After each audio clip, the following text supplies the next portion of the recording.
Dan tidak ada yang tahu definisi sesuatu kecuali yang membuatnya. Rahmatan lil alamin itu kalau orang Indonesia tidak dipaksa pakai gamis. Rahmatan lil alamin itu kalau Islam datang di Indonesia membiarkan mereka tetap menggunakan belangkonnya, menggunakan sarungannya, menggunakan surjannya, makannya tetap beras, tetap nasi, tapi sholatnya sama dengan sholat orang yang di Arab. Kalau Indonesia ingin lestari, amankan NU, amankan Muhammadiyah. Sekarang silahkan dibuktikan Anda bertemu dengan anggota DPR wakil rakyat, lalu pulang ke rumah, dan Anda datang ke kuburan pulang ke rumah. Mana yang lebih enak hatimu?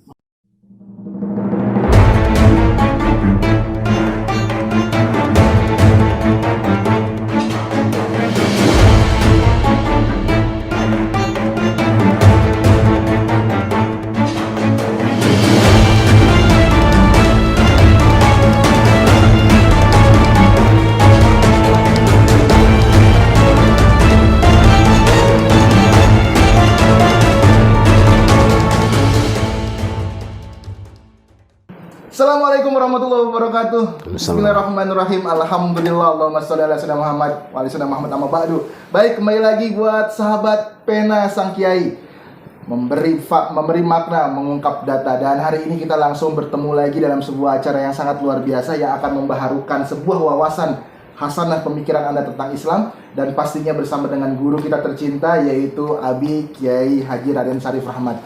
Baik, pemirsa, langsung saja. Dari kemarin sampai sekarang yang namanya Islam Nusantara selalu diperdebatkan dan diperbincangkan. Hari ini tema kita adalah Wisnu, wajah Islam Nusantara. Langsung saja saya lempar Kiai, saya langsung menyapa Kiai dengan langsung sebuah pertanyaan, apa sih ini Islam Nusantara? Karena banyak orang di luar sana berdebat, ini Islam yang dinusantarakan atau Nusantara yang diislamkan. Monggo Kiai. Baik, Assalamualaikum warahmatullahi wabarakatuh. Waalaikumsalam warahmatullahi wabarakatuh. Alhamdulillah, wassalatu wassalamu ala rasulillah wa ala alihi wa sahbihi wa man tabi'ahu wa wala amma ba'du. Ketika kita akan berbicara tentang sesuatu, biasanya diawali dengan definisinya. Dan tidak ada yang tahu definisi sesuatu kecuali yang membuatnya. Nah, orang-orang di luar tidak usah ikut campur, tanya kepada pembuatnya. Saya sering membuat anekdot ketika ada seorang santri dari Jakarta mondok di Jawa Timur, kemudian sama si Gus diajak untuk jalan-jalan, katanya, yuk kita cari Rondo Royal. Santri Jakarta ini ketika mendengar kata Rondo Royal, dia cari kamus. Rondo itu janda, Royal itu ganjen. Royal itu ya suka seneng-seneng gitu. Lalu santri Jakarta bilang, aku nggak mau Gus. Aku kan mondok biar jadi orang baik, kok malah sekarang jadi Rondo Royal. Ya sudah, kamu nggak mau ikut atau nggak mau. Nah, ngajak santri yang lain ini orangnya nurutan. Pokoknya kalau diajak Gus, pokoknya husnudzon aja sudah. Kamu ikut, ayo, monggo Gus. Mau cari Rondo Royal, mau saya, gimana panjenengan aja. Karena hatinya percaya bahwa Gus itu mesti bener, nggak mungkin ngajak ngaco.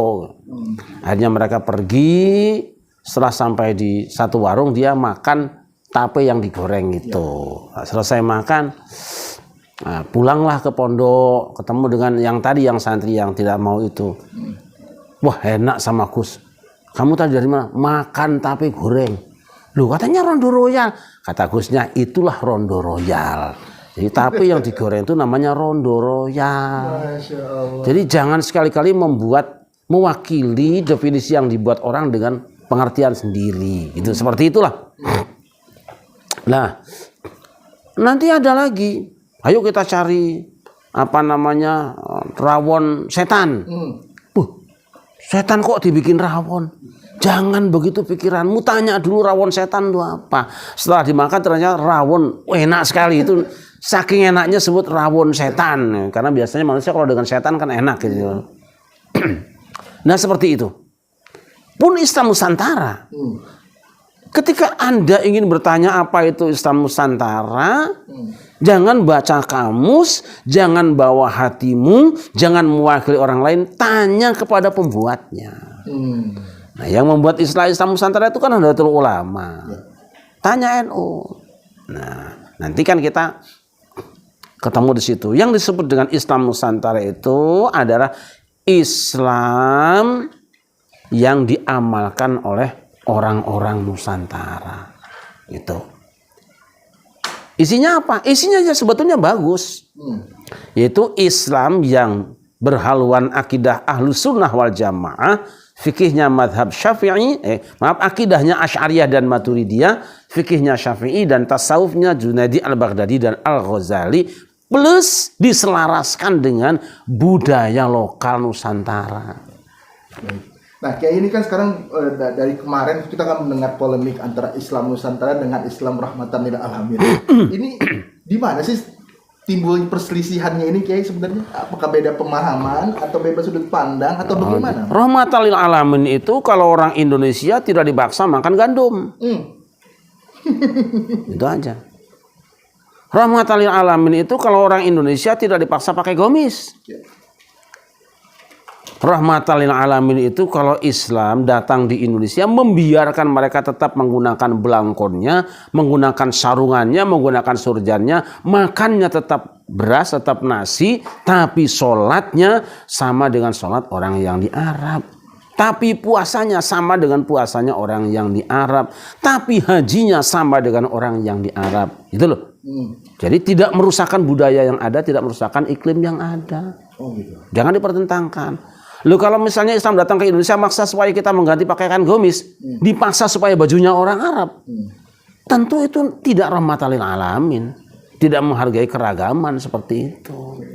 Nah, jadi cukup kita bersatu dalam syahadat, bersatu dalam sholat, bersatu dalam puasa, bersatu dalam haji, tapi dalam hal-hal lain batasannya wajib nutup aurat, ya, tapi nutup auratnya boleh pakai gamis, boleh pakai sarung, boleh pakai surjan lain sebagainya.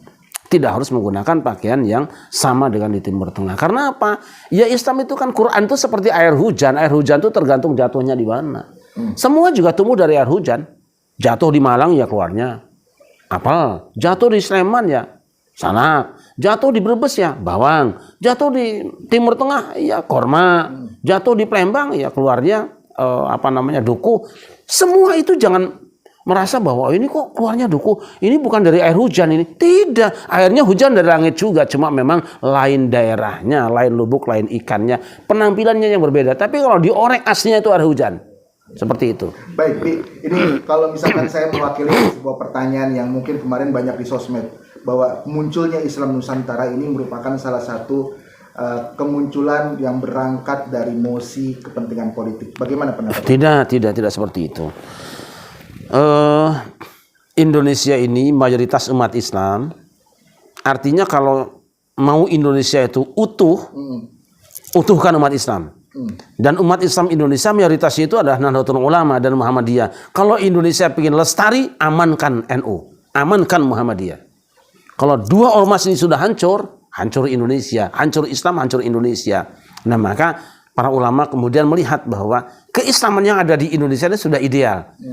Dengan fikihnya Syafi'i, akidahnya Asy'ari, Maturidi, kemudian tasawufnya Ghazali dan Junaidi al-Baghdadi.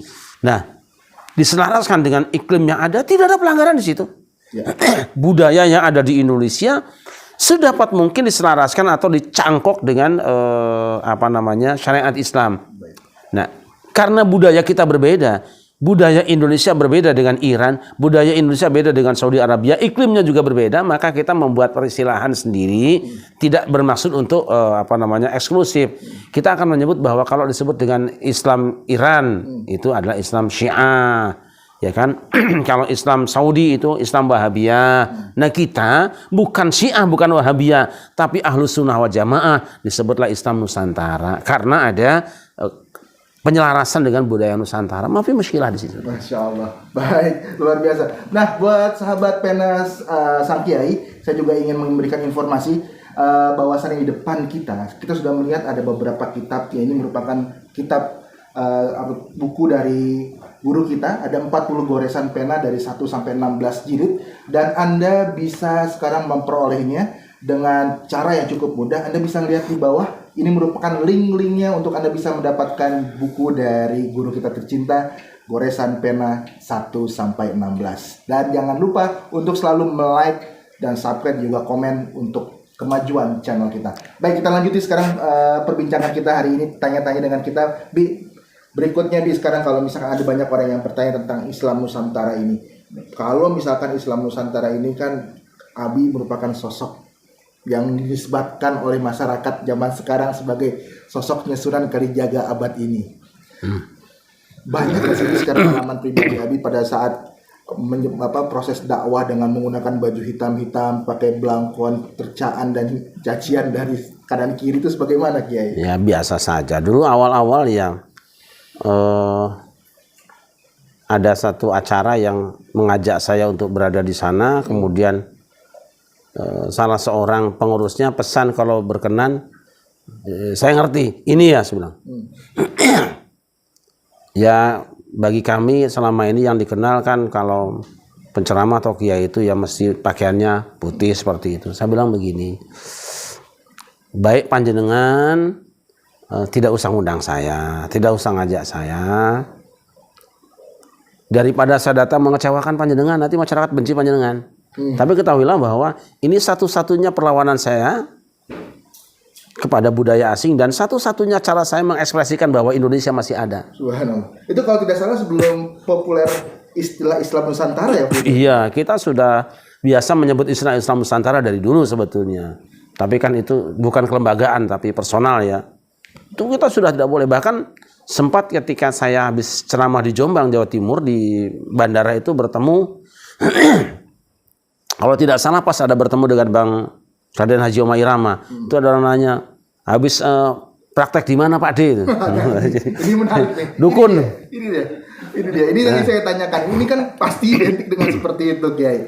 Islam Nusantara pasti dikaitkan dengan kejawen, dikaitkan dengan dupa, dikaitkan dengan menyan. Itu bagaimana? Tidak masalah, bagi saya sebut dukun boleh saja. Wong dukun itu bahasa kita kok. Oh gitu. Iya. Kalau bahasa Arab ya tabib, kalau bahasa Barat ya dokter, bahasa Inggrisnya itu apa masalah? Bahkan saya sangat berobsesi satu saat nanti kata-kata dokter diganti semua dengan dukun. Itu aja. Nggak takut kehilangan dengan penilaian, kan Kiai Sarif Rama seorang dosen, di perguruan tinggi ilmu Al-Quran, tidak takut dengan penilaian orang itu? Oh, tidak lah. Orang itu orang mencaci maki kita, kuping kita nggak akan hilang. Gitu aja, santai aja. 1000 kali dibilang goblok, saya misalnya, kalau nggak goblok ya nggak aja. 1000 kali bilang hebat, ya emang goblok ya goblok aja. Kalau saya gitu aja, santai aja. Sudah Gus Dur gitu aja kok repot. Saya bikin repot, santai aja. Baik. Jadi apa kata orang itu bukan dirimu. Gitu aja bagi saya. Kalau memang bukan dirimu, bukan saja. Gitu aja. Jadi ya sempat itu di mana dukun-dukun. Tapi ya kok tiba-tiba ada juga orang yang manggil Sunan Kalijaga. Nggak apa-apa kalau itu doa buat saya supaya jadi orang baik gitu. Dan memang itu salah satu idola saya gitu. Idola saya seorang wali terbesar di Indonesia, dari 9 wali itu terbesar ya Sunan Kalijaga. Karena apa? Bisa mencangkok antara budaya dengan syariat dan akhirnya diterima di seluruh Nusantara. Sekira ini jangan lupa itu kita. Kalau misalkan secara personal Kiai kita mewakili sahabat Pena Sang Kiai. Kalau misalkan Kiai tampil di TV dengan ditawari rubah kostum, mau nggak Kiai? Oh tidak. Ya, ini yang saya punya. Ini yang saya punya. Baik. Jadi saya ingin buktikan pada dunia bahwa sesungguhnya untuk menjadi orang berilmu tidak harus mengikuti budaya orang lain. Makanya sering saya katakan, cari ilmu di Jerman, pulang jangan jangan ganti pakaian Jerman. Cari ilmu di Timur Tengah, pulang pakaianmu tetap yang dulu. Yang berubah hanya otakmu isinya. Yang berubah hanya pengetahuanmu, tidak pakaianmu. Tidak masalah. Ini baik Kiai Sarif. Ini kalau misalkan sebagian orang melihat atau mendengarkan nama Islam Nusantara selalu dikaitkan dengan hal-hal yang kalau misalnya anak zaman sekarang bilang vintage, jadul, kuno. Karena kalau misalkan bicara Islam Nusantara akan bicara tentang ziarah kubur, akhirnya ke makam-makam. Itu bagaimana Kiai pandangan Islam dengan ziarah kubur dan segala macam? Sekarang silahkan dibuktikan Anda bertemu dengan anggota DPR, wakil rakyat, lalu pulang ke rumah, dan Anda datang ke kuburan, pulang ke rumah. Mana yang lebih enak hatimu? Masya Allah. Ketemu dengan wakil rakyat yang hidupnya mewah, Anda pasti ingin jadi orang kaya kan? Dan itu gelisah. Tapi bertemu dengan kuburan-kuburan orang soleh, Anda pulang tenang. Beda. Ingat mati dan kita tidak ingat dengan macam-macam. Dan saya memang hobi dengan barang jadul. Rumah saya kan lihat sepeda jadul.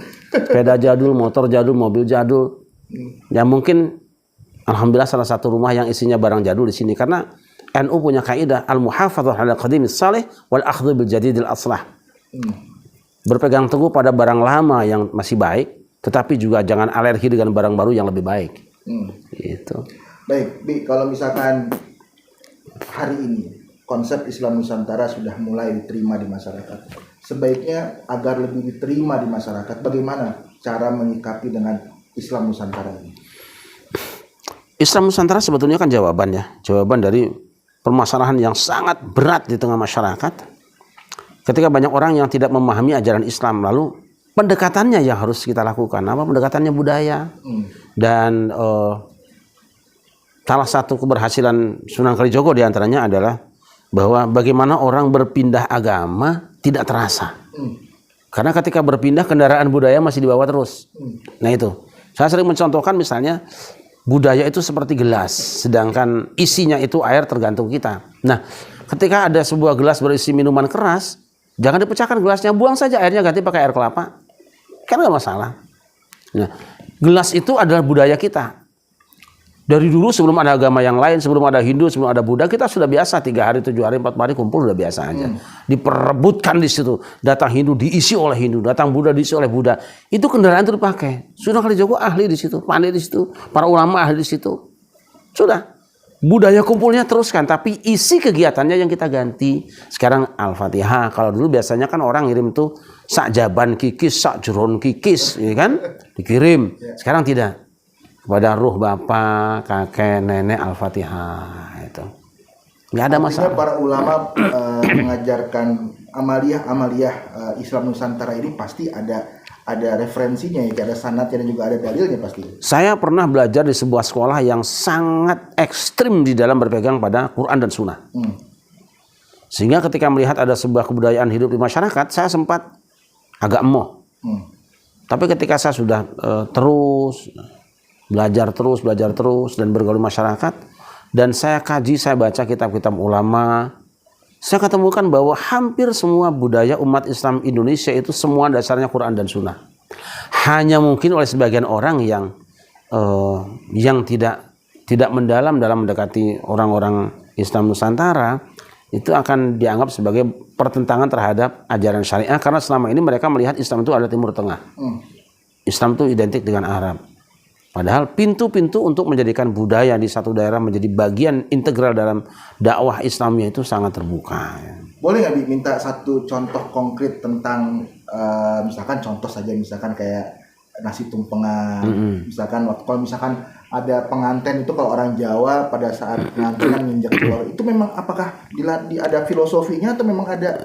Semua budaya yang dilakukan oleh para ulama dan direstui oleh para kiai kita itu insya Allah ada dasarnya. Ayo kita lihat misalnya, kalau kita bicara suami istri itu biasanya kan ada istilah ovum dan sperma, ya kan?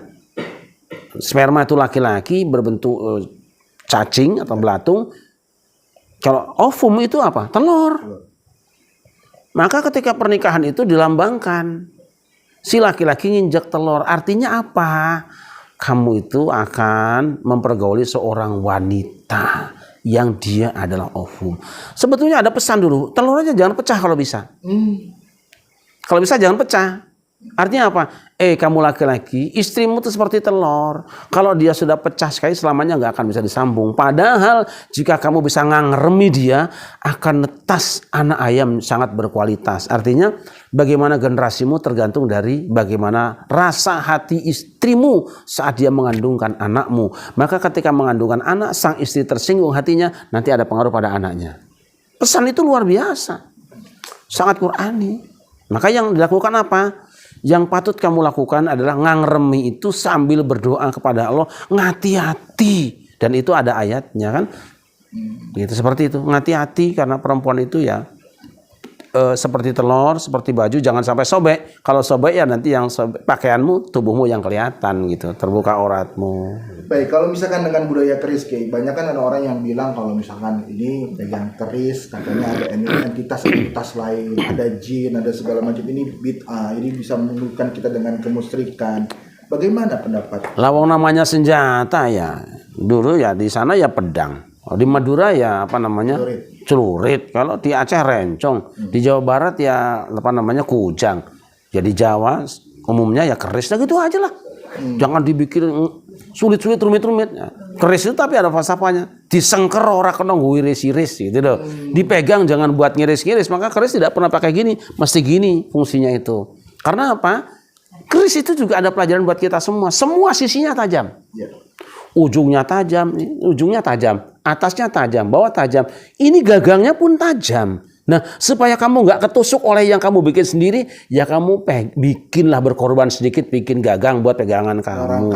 Rangkanya itu, ini gagangnya itu loh. Nanti masukin di sini supaya tidak menyakiti orang lain, gitu loh. Sebetulnya kan kayak Quran, keris Al-Quran. Semua sisinya tuh ada orang yang kena lah.